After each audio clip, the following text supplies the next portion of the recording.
ایک سوال یہ بھی پیدا ہوتا ہے کہ جب آپ حرم شریف میں داخل ہوتے ہیں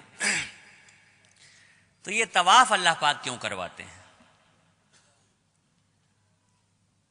عجیب سا سوال ہے نا بھائی. آپ اللہ کے مہمان بن کے گئے ہیں، آپ کی تو خاطرداری بٹھال کے کرانی چاہیے تھی، دستر لگنا چاہیے تھا. یہ اللہ پاک طواف کیوں کرا رہے ہیں اپنے گھر کا؟ آدم علیہ السلام کو جب اللہ رب العزت نے بنایا،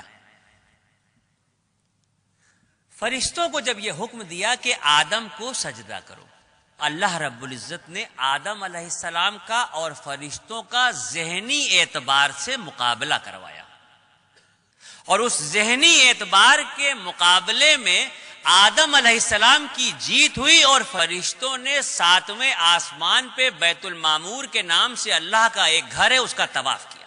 جب اس کا طواف کیا تو اللہ رب العزت کو یہ ادا بہت پسند آئی، اور اسی وقت جبرائیل علیہ السلام کو یہ حکم دیا گیا کہ آدم کو لے کے زمین پہ جاؤ اور بیت المعمور کے ٹھیک نیچے روئے زمین پر میرے ایک گھر کی تعمیر کرو، تاکہ میرے بندے اگر مجھ سے اپنے عشق کا اظہار کرنا چاہیں یا اپنی کسی غلطی کا کفارہ دینا چاہیں تو میرے گھر کا طواف کریں. اگر مجھ سے اپنے عشق کا اظہار کرنا چاہیں یا اپنی کسی غلطی کا کفارہ دینا چاہیں تو میرے اس گھر کا طواف کریں. اور سن لیجئے، ہم جو اللہ کی اشرف المخلوق ہیں، ہماری جب تک سانس چل رہی ہے آپشن کھلے ہوئے ہیں ہمارے سامنے. ہم زندگی میں جتنی بار چاہیں مکہ شریف جائیں، جتنی بار چاہیں حرم شریف جائیں، اور جتنا چاہیں اتنا طواف کریں. لیکن وہ جو بیت المعمور کے نام سے اللہ کا گھر ہے جس کے فرشتے صرف طواف کرتے ہیں، تو 70,000 فرشتے روز اس گھر کا طواف کرتے ہیں، اور ایک بار جو فرشتہ طواف کر رہا ہے قیامت تک اس کا دوبارہ نمبر نہیں آئے گا.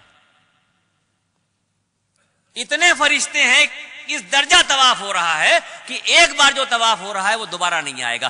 اب یہ جو زمین پہ خانہ کعبہ کی تعمیر ہوئی، تو اب تو ترقی ہو چکی ہے دنیا میں، ہر چیز آسان ہو گئی ہے. آپ گوگل پہ دیکھ سکتے ہیں، نقشہ اٹھا کے دیکھ سکتے ہیں، موبائل پہ دیکھ سکتے ہیں، کسی بھی طرح سے اگر آپ دیکھنا چاہیں آپ گوگل کے نقشے پہ جا کے دنیا کا نقشہ ڈالیے، اور دنیا کے نقشے پہ جب آپ دیکھیں گے تو پوری دنیا آپ کو گول دکھائی دے گی. یہ تو نقشے کے دیکھے بغیر بھی سب کو پتا ہے کہ دنیا گول ہے.